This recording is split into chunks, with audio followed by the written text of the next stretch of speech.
Chandrayaan 2 is an extremely bold mission as it aimed to go where humanity has never gone before, the south polar region of the moon.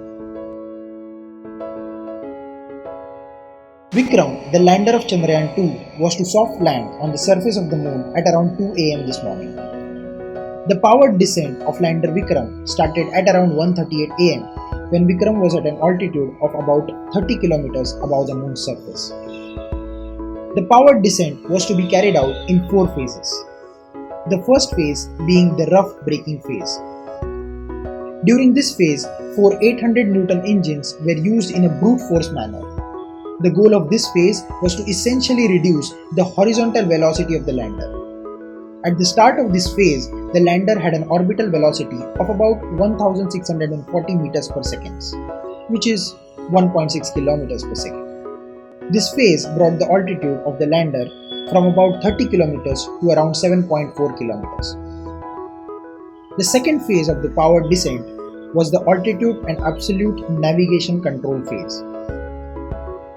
In this phase, Vikram was brought from an altitude of about 7 kilometers to around 5 kilometers. The next phase was the fine braking phase. This stage was going to bring the altitude from about 5 kilometers to about 400 meters. So the lander was going to be extremely close to the moon at the end of this phase, after which came the fourth and the final phase, terminal descent phase.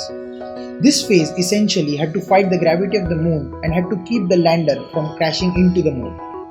Because the lander had no horizontal velocity in this phase, all that had to be done was to negate the vertical velocity and bring it down to zero when the lander touches the moon.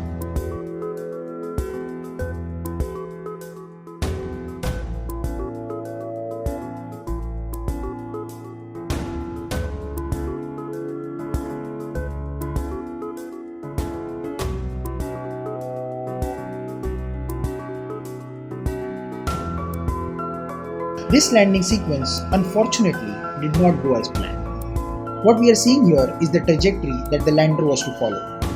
The outer 2 white lines that you see are the mission limits, meaning that the lander had to be within these limits for its successful soft landing. The central red line is the expected route to be taken by the lander. The y-axis is the height from the moon's surface and the x-axis is the downrange or the distance from the landing site. The green line is the actual path taken by the lander. As you can see, up to this point, the lander followed this path, but then deviated. Now, since the communication link with the lander was lost, we are not even sure whether this last part of the data is reliable. The scientists and engineers at ISRO are taking a look at the data and will update us with the status of the mission soon. The ISRO chairman gave a statement saying that up to an altitude of 2.1 kilometers, all parameters were normal in the descent, and then the communication with the lander was lost. At this point, we are in the fine braking stage.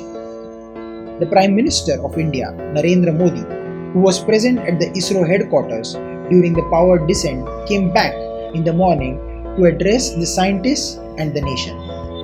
ISRO chairman K. Sivan became emotional after his speech and the Prime Minister comforted him. The way Chandrayaan 2's communication chain works is that the lander transmits data to the orbiter, which then relays it to the Earth. The communication link failure could be at any stage in this chain. Now there are 2 possibilities. 1, that the lander has crashed, or 2, that the lander has soft landed. If the lander has indeed soft landed, then the mission is still a success. However, there is a problem here. If we cannot get the communication back up, the data collected by the scientific instruments on the lander and the rover can never reach us because the rover does not have the capability to communicate directly with the orbiter. It has to go through the lander. Nevertheless, one must understand that soft landing on the moon is not an easy task. Several countries have tried to achieve this and failed. Even if the lander Vikram might not have performed the way it was expected to, the orbiter is still in place and will send us useful data. I hope that the communication issue in Chandrayaan 2 mission gets resolved. In my opinion, all Indians must celebrate what ISRO has achieved and support them to achieve even greater things in the future.